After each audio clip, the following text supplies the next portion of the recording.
आकाशवाणी गोरखपुर से प्रादेशिक समाचार।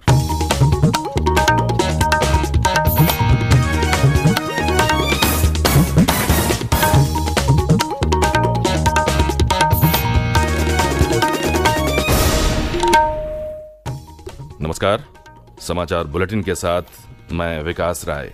पहले मुख्य समाचार।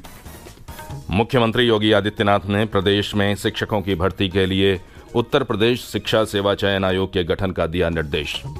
एकीकृत आयोग के माध्यम से ही होगी बेसिक, माध्यमिक, उच्च और प्राविधिक शिक्षण संस्थानों तथा अशासकीय सहायता प्राप्त मदरसों में शिक्षकों की भर्ती। उप मुख्यमंत्री ब्रजेश पाठक ने फतेहपुर में निर्माणाधीन मेडिकल कॉलेज का किया निरीक्षण। निर्माण कार्य में तेजी लाने के दिए निर्देश।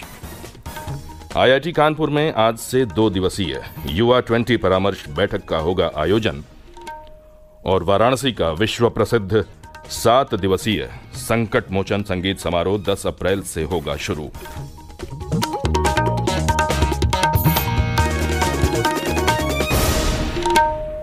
और अब समाचार विस्तार से। प्रदेश में बेसिक, माध्यमिक, उच्च, प्राविधिक और अल्पसंख्यक शिक्षण संस्थानों तथा मदरसों में शिक्षकों की भर्ती अब एकीकृत व्यवस्था के अंतर्गत उत्तर प्रदेश शिक्षा सेवा चयन आयोग द्वारा की जाएगी। मुख्यमंत्री योगी आदित्यनाथ ने एक उच्च स्तरीय बैठक में कल शिक्षक भर्ती प्रक्रिया की समीक्षा करते हुए उत्तर प्रदेश शिक्षा सेवा चयन आयोग के गठन के संबंध में आवश्यक दिशा निर्देश दिए। ये आयोग सभी सरकारी और अशासकीय सहायता प्राप्त शिक्षण संस्थानों में शिक्षकों की भर्ती के साथ साथ शिक्षक पात्रता परीक्षा TET का आयोजन भी करेगा। मुख्यमंत्री ने शिक्षा चयन आयोग को एक स्वायत्तशासी निगमित निकाय का स्वरूप देने का भी निर्देश दिया। श्री योगी ने इस एकीकृत आयोग में विश्वविद्यालयों के कुलपति जैसे पद अथवा भारतीय प्रशासनिक सेवा का सुदीर्घ अनुभव रखने वाले व्यक्ति को अध्यक्ष बनाए जाने का सुझाव दिया। उन्होंने कहा कि इसी प्रकार सदस्यों में वरिष्ठ न्यायाधीश और अनुभवी शिक्षाविदों को शामिल किया जाए। मुख्यमंत्री ने कहा कि यह सुनिश्चित किया जाए कि आयोग में अन्य पिछड़ा वर्ग, अनुसूचित जाति, जनजाति, महिला एवं अल्पसंख्यक वर्ग का भी प्रतिनिधित्व हो। राज्यपाल आनंदीबेन पटेल ने विधान परिषद के लिए भाजपा के 6 सदस्यों को मनोनीत किया है। 100 सदस्यों वाली विधान परिषद में 6 सीटें रिक्त थीं, जिन्हें मनोनीत करके भरा जाना था। मनोनीत सदस्यों में अलीगढ़ मुस्लिम विश्वविद्यालय के कुलपति प्रोफेसर तारिक मंसूर और पूर्व कैबिनेट सचिव नृपेंद्र मिश्रा के बेटे साकेत मिश्रा के अलावा भाजपा के ब्रज क्षेत्र के पूर्व क्षेत्रीय अध्यक्ष रजनीकांत माहेश्वरी, आजमगढ़ के रामसूरत राजभर भाजपा के वाराणसी जिला अध्यक्ष हंसराज विश्वकर्मा और उत्तर प्रदेश अनुसूचित जाति वित्त विकास निगम के अध्यक्ष लालजी प्रसाद निर्मल शामिल हैं। मुख्यमंत्री योगी आदित्यनाथ ने सभी मनोनीत सदस्यों को हार्दिक बधाई दी है। केंद्रीय सामाजिक न्याय और अधिकारिता राज्य मंत्री रामदास अठावले ने कहा है कि प्रधानमंत्री नरेंद्र मोदी सरकार के कार्यकाल के 9 वर्ष पूरे होने वाले हैं। उन्होंने कहा कि श्री मोदी ने देश के विकास का जो संकल्प लिया था उसे पूरा कर रहे हैं। आगरा में कल संवाददाताओं को संबोधित करते हुए श्री अठावले ने कहा कि केंद्र सरकार सबका साथ, सबका विकास, सबका विश्वास और सबका प्रयास के मंत्र के साथ कार्य कर रही है। उन्होंने कहा कि सामाजिक न्याय और अधिकारिता मंत्रालय ने आर्थिक रूप से कमजोर वर्ग को 10% आरक्षण दिया है। श्री अठावले ने प्रदेश की योगी आदित्यनाथ सरकार के कार्यों की भी सराहना की। उप मुख्यमंत्री और स्वास्थ्य मंत्री ब्रजेश पाठक ने अपने फतेहपुर दौरे के दूसरे दिन कल जिले में निर्माणाधीन मेडिकल कॉलेज का निरीक्षण किया और अधिकारियों के साथ जिले में चल रहे विकास कार्यों की समीक्षा की। श्री पाठक ने निर्माणाधीन मेडिकल कॉलेज का कार्य शीघ्र पूरा करने के निर्देश दिए। उन्होंने सलेमाबाद स्थित गौशाला का भी निरीक्षण किया और पशुओं को धूप से बचाव के लिए शेड लगाने तथा हरे चारे व पानी की पर्याप्त व्यवस्था करने को कहा। श्री पाठक ने भाजपा के पार्टी कार्यालय पहुंचकर पदाधिकारियों और कार्यकर्ताओं के साथ आगामी निकाय चुनाव की तैयारियों पर चर्चा भी की। भारतीय प्रौद्योगिकी संस्थान IIT कानपुर में आज से 2 दिवसीय युवा 20 परामर्श बैठक का आयोजन किया जाएगा। भारत की G20 अध्यक्षता के अंतर्गत ये कार्यक्रम आयोजित हो रहा है। युवा 20 परामर्श में देश विदेश के 1200 से अधिक युवा प्रतिनिधि भाग लेंगे। प्रादेशिक समाचार आप आकाशवाणी गोरखपुर से सुन रहे हैं। ये समाचार बुलेटिन हमारे YouTube channel AIR news Gorakhpur और ट्विटर हैंडल AIR न्यूज_GKP पर भी उपलब्ध है। नगर विकास मंत्री ए.के. शर्मा ने कल मऊ जिले की नगरपालिका परिषद मऊनाथ भंजन के बड़ा गांव में सामुदायिक केंद्र कल्याण मंडप का शिलान्यास किया।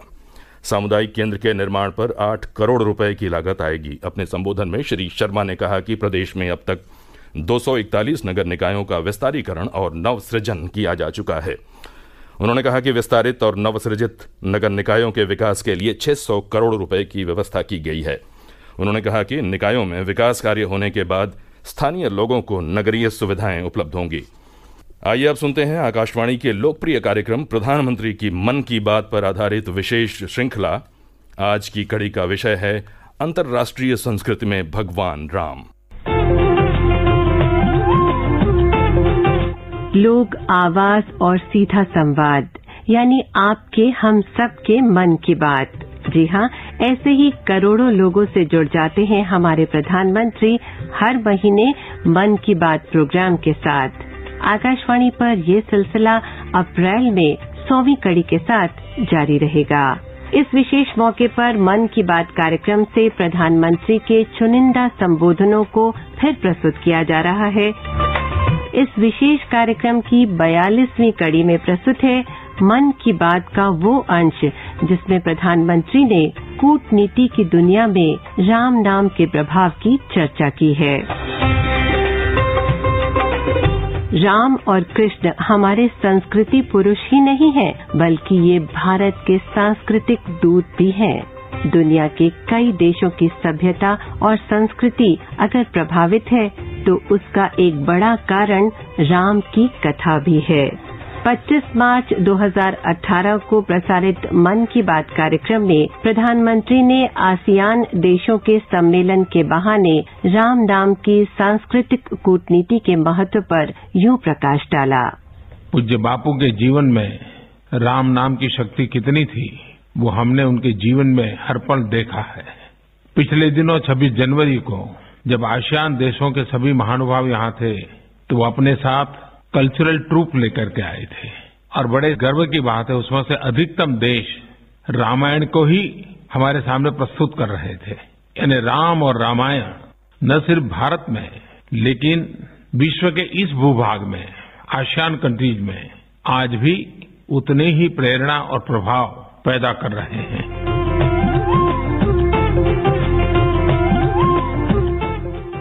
वाराणसी में विश्व प्रसिद्ध संकट मोचन संगीत समारोह 10 अप्रैल से शुरू होगा।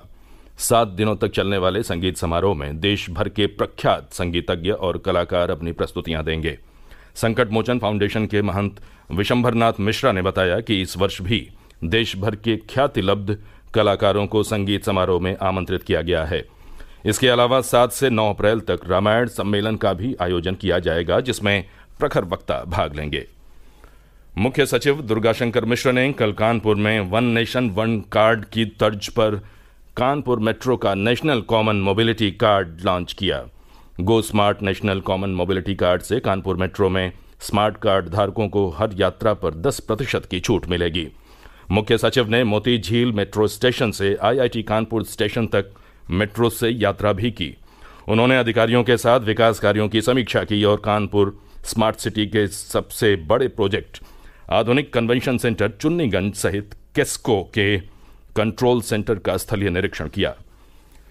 प्रदेश के शामली, पीलीभीत, संभल, बरेली, फर्रुखाबाद, मुरादाबाद, सहारनपुर और एटा में कल हल्की बूंदाबांदी होने और ठंडी हवा चलने से तापमान में गिरावट दर्ज की गई। वहीं श्रावस्ती में तेज वर्षा से किसानों की फसलों को नुकसान पहुंचने के समाचार हैं। मौसम विभाग ने आज से प्रदेश में मौसम साफ बना रहने का अनुमान जताया है। पीलीभीत के सांसद वरुण गांधी ने प्रदेश सरकार को पत्र लिखकर हाल ही में तेज वर्षा और ओलावृष्टि से किसानों की फसलों को हुए नुकसान का मुआवजा देने की मांग की है। उन्होंने पत्र में कहा कि नुकसान का सर्वे कराकर किसानों को अतिशीघ्र मुआवजा दिया जाए। और अंत में मुख्य समाचार एक बार फिर। मुख्यमंत्री योगी आदित्यनाथ ने प्रदेश में शिक्षकों की भर्ती के लिए उत्तर प्रदेश शिक्षा सेवा चयन आयोग के गठन का दिया निर्देश। एकीकृत आयोग के माध्यम से ही होगी बेसिक, माध्यमिक, उच्च और प्राविधिक शिक्षण संस्थानों तथा अशासकीय सहायता प्राप्त मदरसों में शिक्षकों की भर्ती। उप मुख्यमंत्री ब्रजेश पाठक ने फतेहपुर में निर्माणाधीन मेडिकल कॉलेज का किया निरीक्षण। निर्माण कार्य में तेजी लाने के दिए निर्देश। IIT कानपुर में आज से 2 दिवसीय U20 परामर्श बैठक का होगा आयोजन। और वाराणसी का विश्व प्रसिद्ध 7 दिवसीय संकट मोचन संगीत समारोह 10 अप्रैल से होगा शुरू। इसी के साथ ये समाचार बुलेटिन समाप्त हुआ। नमस्कार।